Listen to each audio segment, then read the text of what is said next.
are so happy, so happy to have Becca Smith Hill with us today. She has a master's of social work, PhD, Dr. Hill, right, is associate director of the Center for Transition Research and Leadership in the College of Education at USC. Her research interest includes sense of belonging, dignity of risk, identity development, and overall mental wellness for emerging adults with IDD. She is also state coordinator for the SC Inclusive Post-Secondary Education Consortium, SCIPSEC. In that role, she coordinates collaborative activities across the existing six IPSEs. Becca, what is that? Tell me the acronym. I'm not sure. Inclusive Post-Secondary Ed.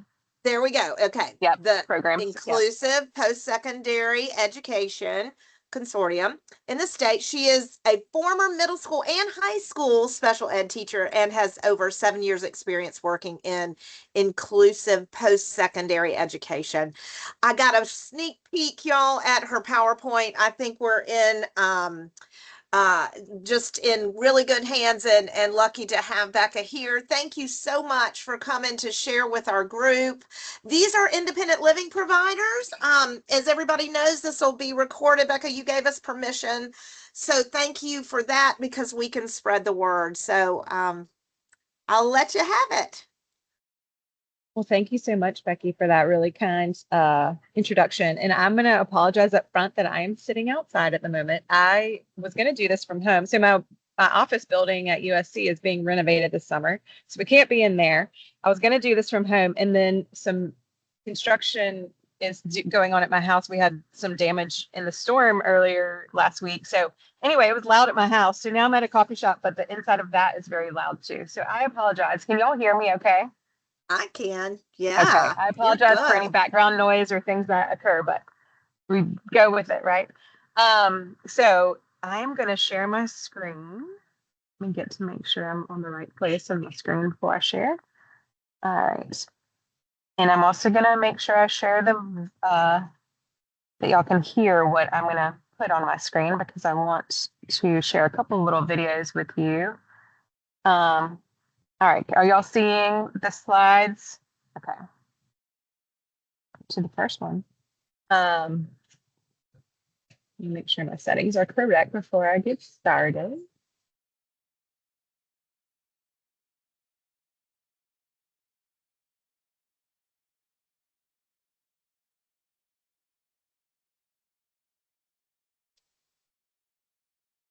All right, we'll see. Hopefully, I will also be sharing the video noise or the video sound with you when we get to that point. Okay. So, so today I'm going to give you a tiny little overview of inclusive post-secondary education, which I know may not be super applicable to all the folks that you are working with in your setting, but I just always, when I talk to folks, want to share more about what those programs are, because sometimes people haven't heard of them. When I was a public school teacher here in Columbia, South Carolina, in Richland County, I worked with middle and high school students, and I didn't really know much about these programs. So that's a disservice for me to not share. So I'm going to share a little bit about those, and then we'll talk a little bit more about some practical things that folks can do when supporting adults with IDD and helping to enhance their outcomes. So just a little bit more about me. You already heard it from Becky, but my bachelor's is in education and psychology a long time ago. And I did teach middle and high school special education, primarily students with intellectual disability, for 10 years. And then I got my master's in social work here at USC, and then worked with families experiencing homelessness for about 9 years. And then went back to get my PhD in special education with a focus on transition. So that, 18 to 26-year-old age. And currently I do mostly what I do in my role at USC is research with that emerging adult population, for folks with intellectual and developmental disabilities. But I do also work with Carolina Life specifically at USC a little bit, and also with all of the programs, inclusive post-secondary ed programs across our state, which we have 6 soon, very soon, in the next couple weeks, actually, to be 7. So I'll talk about those a bit. Here's our agenda for today. A little bit about post-secondary education broadly, a little bit more about the 6 to almost 7 programs in our state. And then I'm going to get into dignity of risk, self-determination, and how those concepts and constructs can contribute to quality of life for folks with intellectual and developmental disabilities. Truly, they contribute to all of our quality of life as human beings. And then just some practical ways that you could enable some self-determination and dignity of risk in a supported setting. And then a little bit about supported decision making as well, and some resources for you to have post this presentation. And if at any time you have a question, please feel free. I'm not going to be able to look at the chat. So if you just want to come off mute and let me know, or put it in the chat and I can address it at the end, that's fine too. Happy to answer questions. All right, so what is inclusive post-secondary education? And actually, before I start talking about that, I would love to hear if anybody knows a lot about it already, or has a specific question even about inclusive post-secondary ed that I could address. Does anybody know much about? And you might know about like one specific program. That's fine too, if you want to share.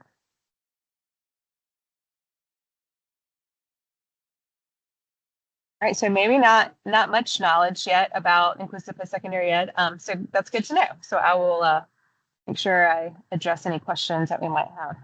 So this is a very brief video, and this was created on a national level. So there are over 360-ish programs, inclusive post-secondary ed programs across the country for students with intellectual and developmental disability. They've only been in existence for a little over 20 years.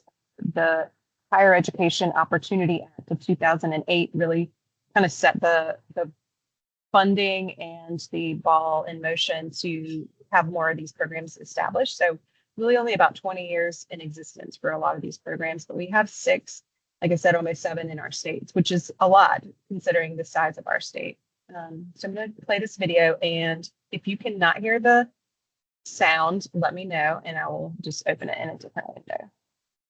Let me go to the next one. So this is a map of the United States, obviously, with the number on each state is the number of inclusive post-secondary ed programs that are in each state. So you can see ours has 6. It will soon have a 7. And on the next, in that link, there is a link to explore those in the different states.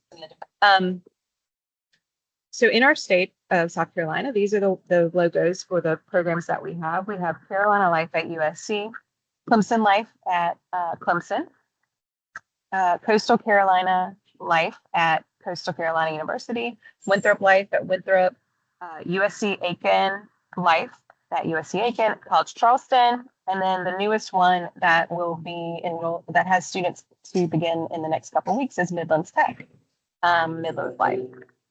So these programs really support students with ID in functional academics, career development and employment, independent living, personal development, and social engagement while they're involved on these campuses. So all of these programs, except Midlands Tech, that one's a little bit different since it's a technical school. They don't offer housing and residence on their campus. And theirs is a 2-year program, but all the others are 4-year programs and all offer a housing option for students enrolled.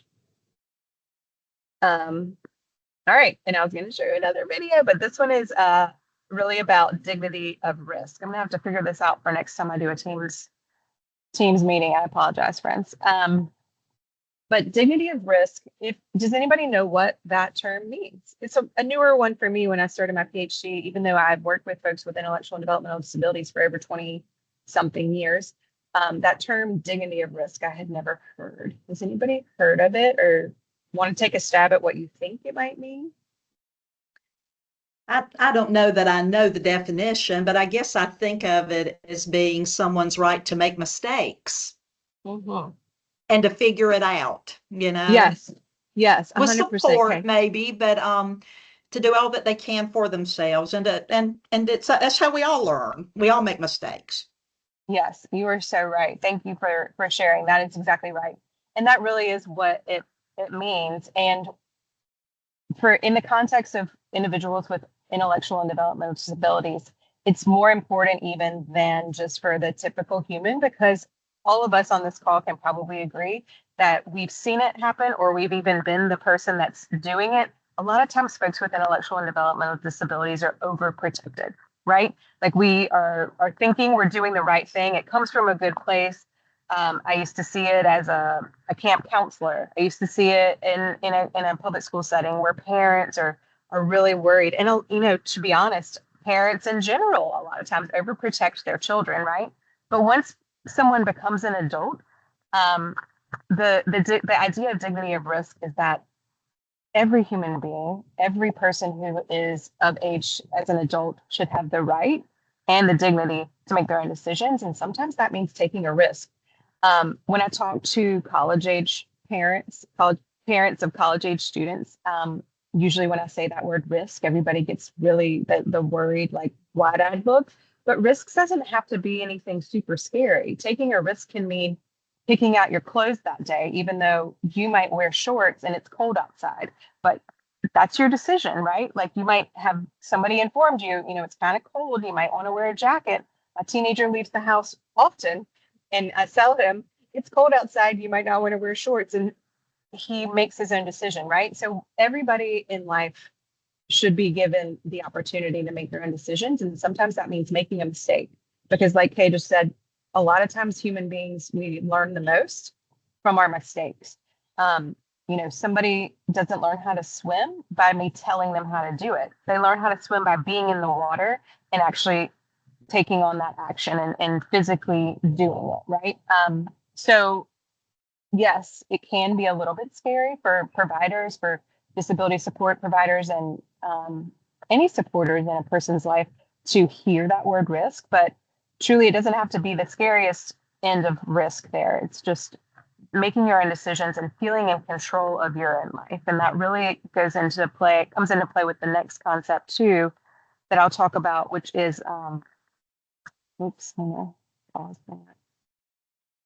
self-determination. So this one has a QR code. If you are interested in at all in this topic, there's a really great new website called the My Road Project, and I've been a little bit involved in the conceptualization of this project, so that's how I know about it. But it's relatively new. There's a few different videos on the website. I'm just going to show you. Are y'all seeing the screen I just showed? Yeah. So My Road stands for Risk, Opportunity, Autonomy, and Dignity. So these are researchers in the field that I work in that are working together with folks with intellectual and developmental disabilities to help their supporters, inform their supporters and their families and others that are in their lives on how to afford them risks and dignity to take risks, but also in a prudent way, right? Like helping inform and support in the ways that need to be supported in order to take safe or prudent risks. So their project spans college, but also healthcare related risks and work. So there's some toolkits here that are in development, and then there's some videos. One is on decision making, one on self-determination, one on dignity of risk, and one on circles of support. So do you think that could be beneficial and helpful information for you and your staff and folks that you work with? But self-determination is also probably a term that you've heard, and you probably just implicitly know what that means. But really, to unpack it fully, it's really a series of skills and things and opportunities. Like, not only do we have to afford folks the opportunity to make their own decisions and lead their lives in the way that they see fit, but we also have to then support them and make sure they have the skills in order to do that well. So self-determination encapsulates a lot of different skills, but it can be things like self-awareness, being aware of what your support needs are and how best to your accommodations could be provided, what modifications you might need to your environment or information that's being shared to you. So being self-aware of those things is a piece of self-determination. Being a self-advocate, being able to then not only know what you need, but then advocate for what you need and ask for it. That's a piece of self-determination. And obviously, we all on this call know too that, folks with intellectual disability and developmental disabilities, there's a huge continuum, a wide swath of support needs and strengths within that overarching sort of umbrella IDD term. So obviously this is going to look different for every single person, but even without,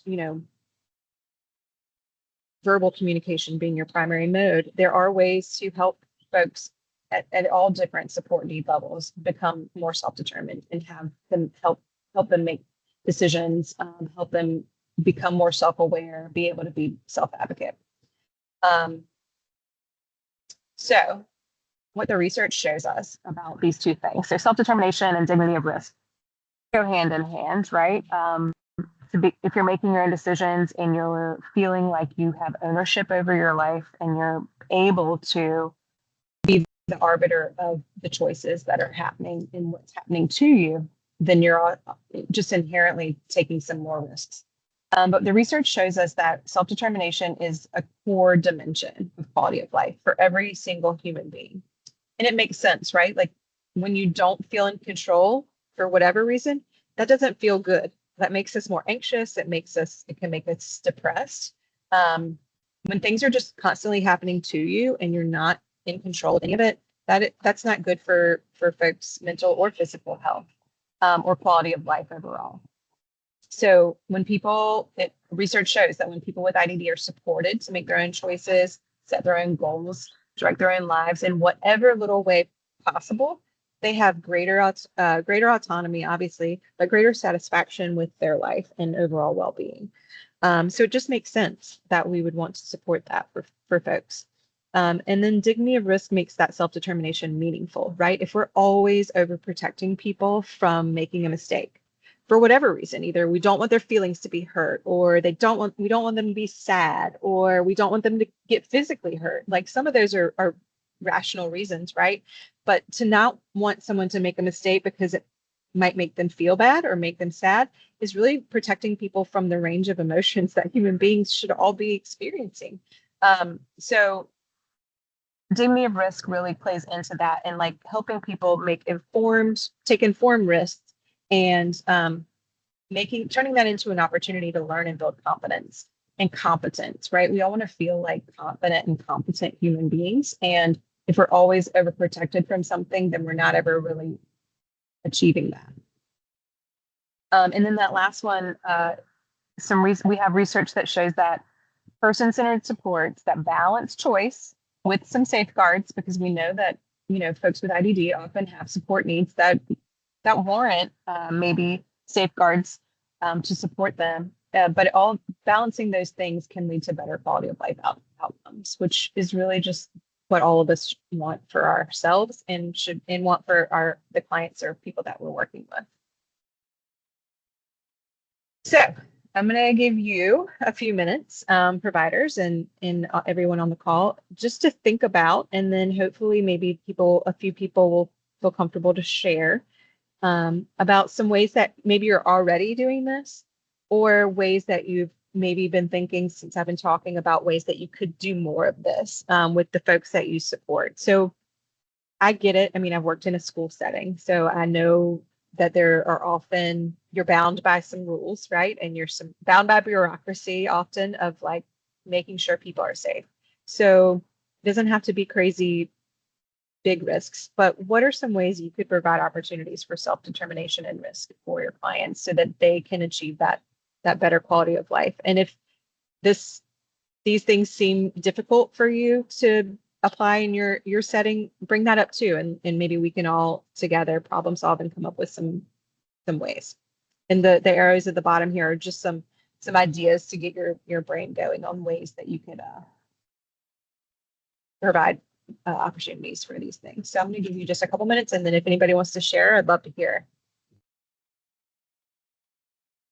All right. Does anybody have any practical ways that you provide opportunities for self-determination and dignity of risk when you're working with clients or folks in your setting?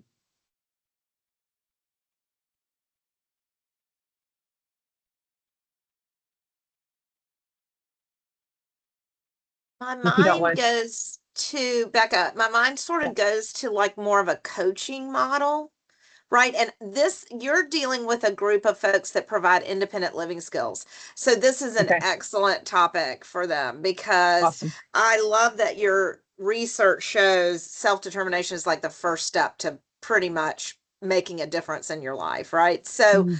but I also think it's really hard. Mhm. Um, so in my mind, it's like, if I go get some counseling or something, the counselor's not going to tell me exactly what I need to do, but help me self-discover what it Mhm. is that I True. want to do. And I know one of our big pushes is person-centeredness, right? So Mm. we want to be doing what people want to do in the ways that work for them, not just how I think it's going to work, right? Mhm. And Mhm. I think you hit the nail on the head with changing our mindset about caregiving and all of that. I mean, we're really shifting into or away from that coddle model. Mhm. With my providers, it's holding them and hugging them and making sure they're cared for, to letting them choose and do and work on goals that they want to work on. So it's really a big, big deal. So I guess I think of it more as a coaching model Yeah. ish to teach that self-determination and just rolling with it and helping them through the issues of choices that might, have unintentional consequences or whatever. That's Mhm. super hard though. It is. It is. And you hit on something that I think is probably crossed all of our minds and is super relevant, especially when working with adults. A lot of times, if they've never been offered the opportunity to be self-determined, make their own decisions, or take a risk before, then that can be super overwhelming and scary if you're all of a sudden like, what do you want to do? What are your choices here? What, or no, I'm going to let you try it first. So it could look like somebody just shutting down. It could look like somebody Mm. not knowing how to make decisions because they've literally never made decisions independently before. And that can be a challenge to deal with as well. I mean, in the college setting, for sure, we see it all the time as students are coming in as college freshmen. And I think this is true for like anybody as a college freshman, right? Like you get to campus and you're like, holy moly, this is exciting, but it's also terrifying that I have all these choices. I have to do all this by myself now, make all these decisions that before somebody was helping me make a lot of these. And a lot of our folks with intellectual and developmental disabilities, y'all know this, are coming from a classroom setting where they might have been in a self-contained room. They were in that room all day long, except for lunch maybe, and the bells were telling them when and where to go somewhere. And there was a person that told them when they were allowed to go to the bathroom. I mean, what their choices were for lunch. And now you're giving them a lot more opportunities to make their own decisions, and that can be really scary. It could also just be overwhelming because they don't know how to do it. So you might even have to back it up more and talk about like what are the pieces that go into making a decision, right? Like how do you weigh options? How do you look at pros and cons? How do you look at the fact that I really want to wear this skirt today or these shorts, but it is 20 degrees outside? Like what's going to happen if I go outside right now in these shorts? So you have to like almost walk people through that decision making process, which might come implicitly for those of us who have been making our own decisions for a really long time. But for folks who have never done it before and that have support needs, intellectual support needs on top of that, it can be really daunting and challenging. But I think true too, it's worth it to help support people working through that process, because then on the back end, think about the confidence and the competence and the self-efficacy that you get from having made your own decision, like start to finish. Is Yes, it it was saying something. is it the same as like allowing them to say, for instance, they never had a haircut? You're allowing they're making a decision to get a certain haircut. You may feel like, nah, that may not be a good idea, you know, for the setting Yes, that you're going in, or allowing them to create their own grocery list, yes, a something hundred like that. percent, a Okay, hundred okay. percent. Is it Mhm. Latanya? Yes, it is. Yes, yes. I think those are amazing, perfect ways to like enable self-determination, right? Like my philosophy with my teenagers at home is it's just hair. Like I'm never gonna well, I might tell you some specific haircut might be terrible. I might tell you it's a bad idea, but I'm gonna let you do it because it's just hair, right? It's gonna grow back. And if it was a bad decision, you're going to know it real fast based on like the reactions of your peers, how it feels when you look in the mirror, those types of things. And maybe you won't do it again. But if you don't do it because I don't let you, you're always going to be wondering. We learn the best from making our own mistakes and learning from them on the back end, not from someone telling us not to do something and just taking their word as gospel. And we also feel controlled in that environment. And nobody wants to feel that way, especially adults shouldn't feel that way in their own lives. Yeah. So yeah, I think those are two really easy ways to allow for self-determination and dignity of risk without it being that big of a risk, right? Like that, what's the worst that could happen? You don't like your haircut, you have to wait for it to grow back. Or you didn't buy the things you actually needed at the grocery store. You just bought the junk food and now you don't have what you need to make the meal you're supposed to make tomorrow or whatever it might be. Now, with the grocery store one, as a provider, it might be your responsibility to be like, you only want to buy Debbie cakes and ice cream, but that's not nutritious. Let's talk about nutrition a little bit. And then you can build in like, education, and that's supporting someone to take fruit at risk next time. Or you say, how about you buy this and the vegetables? But it's still allowing for that choice making, that decision making that's going to help someone feel self-determined. And when you are in control of your life, we all feel better about our lives. And I mean, it's their life. So you want them to feel as in control as possible. Latanya, I was talking over you. I'm sorry. Go ahead. I'm sorry you wasn't. I kind of hit the mic back on by accident, but as Miss Becky was saying about the coaching, it's like, okay, if you make the bad decision, or you make a bad decision about a haircut, my challenge would be, okay, when you come home from school or you come home from your peers and you're feeling bad because somebody picked at you or something like that, how do I coach you into making you feel better, about your decision and letting you know, like, hey, this is going to be okay. Like you said, it's just hair. Mhm.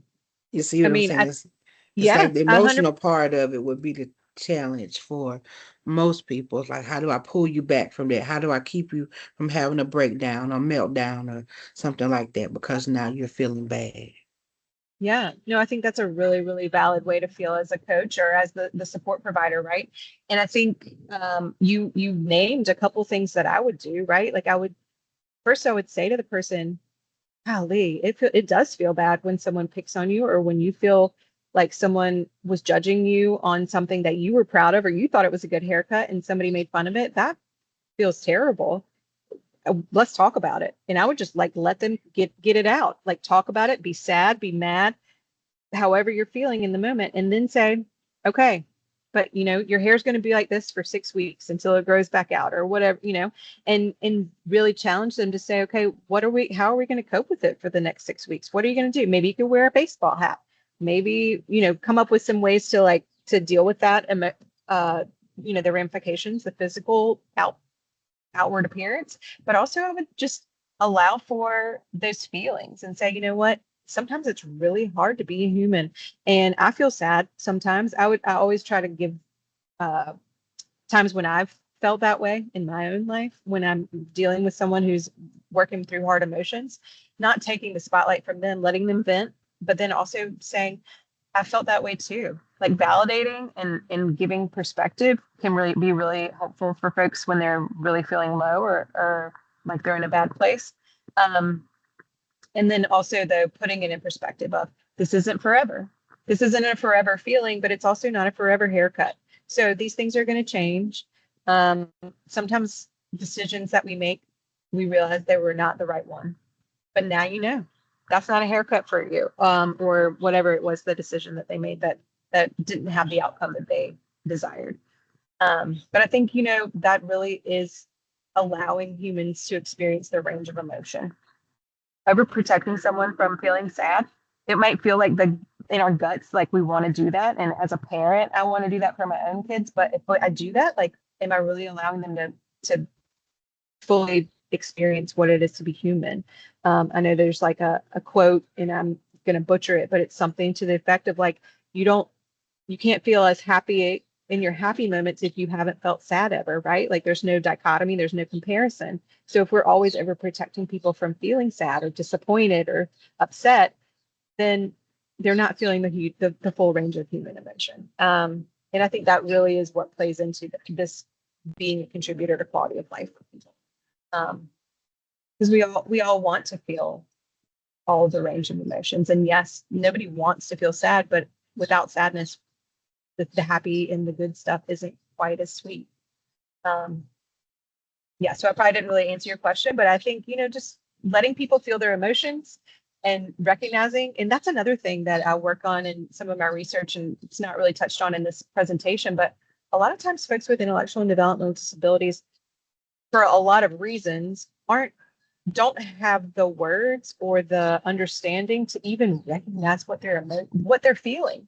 Like I've worked with folks in research studies where we talk to college students with intellectual disability. They're in college and they say that they're feeling something, but they don't even have a word for it. We haven't taught them. And a lot of times, because they aren't picking up on social cues, or maybe they haven't had the opportunities to hang out with peers or learn from peer situations as much as a typically developing person, they haven't picked up the words for frustrated, disappointed.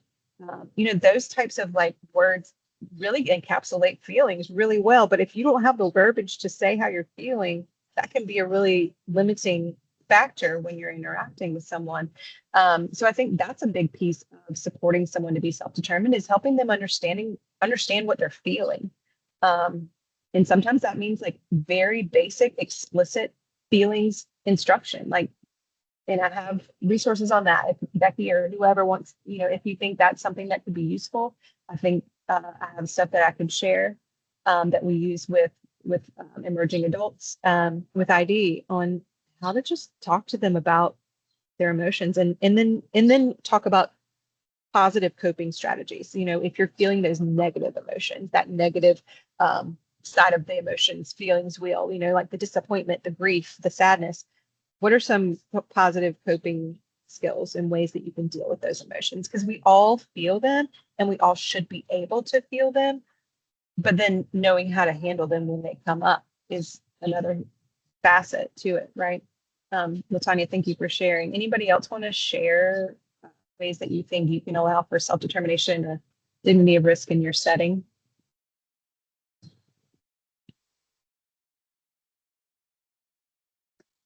I don't want to be that person who talks too much. I'm sorry.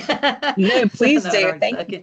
But so I actually supervise 2 programs, and one is a day program. And just background, the vast majority of attendees who come to our program have brain injuries. Okay. But we do have a few people who have autism who also come. And, so with our day program, we have day activity and career preparation services. We try to make sure, I think one thing that we're doing, I guess I wanted to ask you with self-determination, I guess would include really focusing on them, helping us come up with a schedule for our activities, what we do. Really giving their input every month about that, choosing where we go out to eat. That's one of our favorite things to do here. Yeah, go mine out too. to eat. And yeah, sure, absolutely. And so we do a lot, but even when it comes down to, curriculum really, and what we're doing during the day, the different trainings that we offer, really trying to make sure that people are talking to us, and telling us what they want. And try to really pay attention to that. Like Becky was saying a minute ago, with independent living skills, it's a unique program in that it allows us to really be one-on-one with a person and explore a goal that they're interested in a really meaningful way. And that's why I love that program so much. All right. We can see the next one. So here's just an example. One example, and this goes into some of the things that Tanya and Kay have already hit on, actually, some ways that we could allow for risk and self-determination. So what if a person wants to cook independently, but you're thinking, oh my gosh, they've never used a knife before, they've never used a stove, or that could be really dangerous. Well, let's teach them some knife safety. There's things that I used with my kids when they were little that are like safety knives, right? Like it's a knife and it's actually going to cut a vegetable, but it's not going to cut their finger. They're not careful, or maybe they don't have the the dexterity to use a knife safely. But there are knives out there that are meant just for this, to like help as you're learning. So maybe you could get one of those knives, supervised from a distance, and just step in if needed, right? So let's allow for them to do as much as possible and learn from any mistakes that they're making. But while you're watching, supervising for safety. What if somebody wants to spend all of their allowance? So maybe then and talk about what are the ramifications of that? Like, how is that going to affect your budget at the end of the month? What if somebody wants to ride the city bus line? So, you know, I know for a lot of our folks, city bus is the option for getting around. And it can be really daunting, number one, if you don't know how to do it. But what if our folks do know how to do it? They've been taught, they've done it with caretakers or supporters for a long time, and maybe they want to try it out by themselves. So here's some staff response that you could have there. And what's the worst that could happen, right? Or somebody, you get them on a stop and then you just let them ride to the next stop for the first time. And you're waiting for them, or have somebody else waiting for them at that next stop. Person wants to date someone. You talk about healthy relationships and safety rather than saying, no, you can't do that, or no, it's not an option for you. And obviously I know things like guardianship and, you know, all the familial many concerns about that come into play, but there are ways to do it, so, you know, to support as much as possible. And then things like haircuts, like what Tanya mentioned, or wanting to decorate their apartment or their place of living differently than maybe you would, or in a way that isn't your taste. You know, I think respecting personal preference as much as possible is always an easy kind of layup way to respect self-determination and promote dignity of risk. And what if they make a choice that they later regret? Well, heck, don't we all make a choice and say, I probably should have done something different. But I think that's a big piece of it too, is when a person that you're working with does make a choice that they're not happy with on the back end, you use that as a learning opportunity and not just assume that they're going to learn from that without the talking it through with you, right? So like Latanya's example of the haircut, don't just assume that the person implicitly starts to understand, like, oh, it was my decision to get this haircut that kind of led to this outcome. They may need someone, a supporter, to help them connect the dots there. Like, this is why that person was unkind to you at school. If you're okay with that, you can ignore those behaviors or that, you know, that negative talk, and you still like the haircut, go for it. But if this is making you feel bad, then maybe you need to rethink what you get done next time you go to the barber. But I think, you know, a lot of times our folks need that dot connection a little bit more. And that's a big support need of folks with intellectual disability often. Some verbiage, everyday language you can use to better support self-determination and dignity of risk. And these are things that I'm sure everybody on this call is already doing.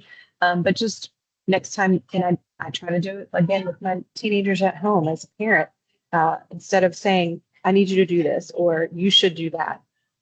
Just changing our language just a little bit can really help foster more informed and supported decision making, as opposed to people feeling like their lives are controlled by others.